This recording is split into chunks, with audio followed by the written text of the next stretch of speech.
Doctor Abdul Hai صاحب رحمۃ اللہ علیہ نے فرمایا کہ ایک عورت مقدمے میں پیشی کے لیے جانا تھا اس کو اپنی زمین کے سلسلے میں. اس نے کہا ہم زمین کو نہیں لے چاہتے مگر ہم عدالت میں نہیں جائیں گے, ہماری آواز جج سنے گا, اس لیے ہم وہاں بے پردگی نہیں چاہتے. اس کے بعد ڈاکٹر صاحب رحمۃ اللہ نے فرمایا کہ یہ ترقی یافتہ شہر میں جب آئی کراچی میں, اس کا نام ترقی یافتہ شہر ہے. دیکھ لو ترقی کی دو قسمیں ہیں, یاد رکھ لو. ایک تو گوشت بادام اور دودھ پینے سے بڑھتا ہے اور آدمی تگڑا ہوتا ہے. یہ ترقی یافتہ صحت, یہ صحت, یہ گوشت کا اضافہ, بدن کی یہ موٹاپا اور فربہی صحت مند فربہی ہے جو بادام سے اور ورزش سے اور دودھ پینے سے وٹامن کھانے سے ہوئی ہے. اور ایک گوشت میں ترقی ہوتی ہے ڈنڈا کھانے سے. ایک ڈاکو آیا 10 ڈنڈا مارا اس نے بازو پر اور صبح اٹھا تو 3 انچ اٹھا ہوا ہے, 3 انچ گوشت اپنی جگہ سے اوپر اٹھا ہوا ہے. اب اس نے کہا کہ بھائی ڈاکٹر صاحب کے یہاں لے چلو مجھے. اپنے دوست سے کہا. ان کا کیوں جا رہے ہو؟ ان کا ڈاکٹر سے پینسلین کا انجیکشن لگوانا. کیا بات ہے؟ ان کا گوشت میں 3 انچ دیکھتے نہیں ہو سوجن؟ تو کہتے یہ تو ترقی, آپ رات دن کہتے تھے ترقی ہونی چاہیے ترقی ہونی چاہیے, آپ تو آپ کے گوشت میں ترقی ہے, آپ کیوں جا رہے ہیں ڈاکٹر کے یہاں؟ تو کہنے لگے یہ صحت مند ترقی نہیں ہے.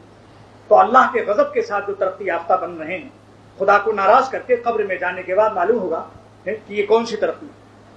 بے حیائی بے شرمی کا نام ترقی, پیٹ کھولے ہوئے اس کا نام ترقی, کمر کھلی ہوئی ہے, موٹر سائیکل پر بیٹھی بھاگی جا رہی ہے, اس کا نام ترقی ہے.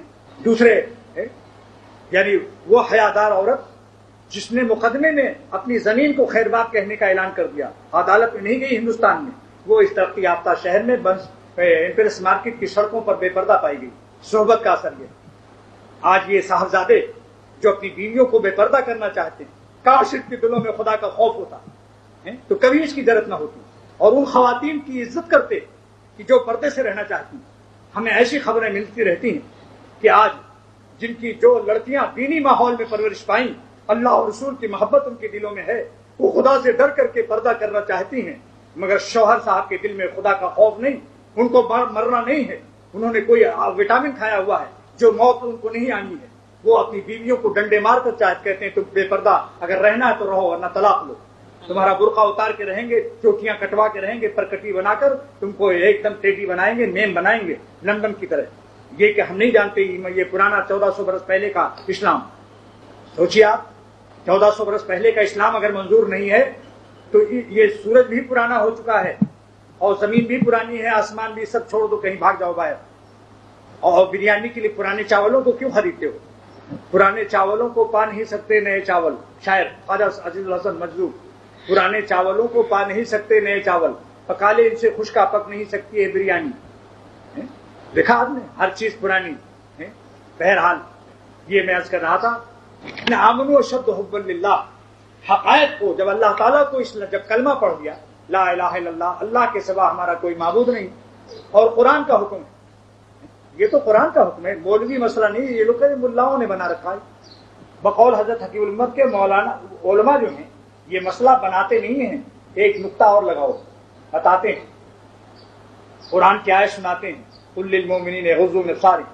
صحابہ کو حکم ہو رہا ہے جب تم نبی کی بیویوں سے کوئی سودا ودا لانے کی ضرورت کی بات کرو, فاسألوہن من وراء حجاب اذا سألتموہن.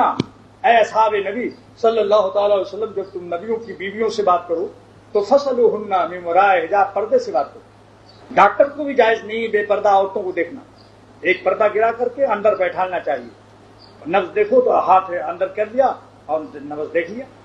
ڈینٹسٹ ڈاکٹر اس کے لیے بھی جائز نہیں ہے کہ وہ گالوں کو پکڑ کر کے دانت نکال دے کسی لڑکی کا, اور بالغ لڑکی, اس کو بھی چاہیے کوئی عورت رکھے دانت نکالنے کے لیے, کیونکہ اس میں بالکل گال کو ہاتھ میں لینا پڑتا ہے.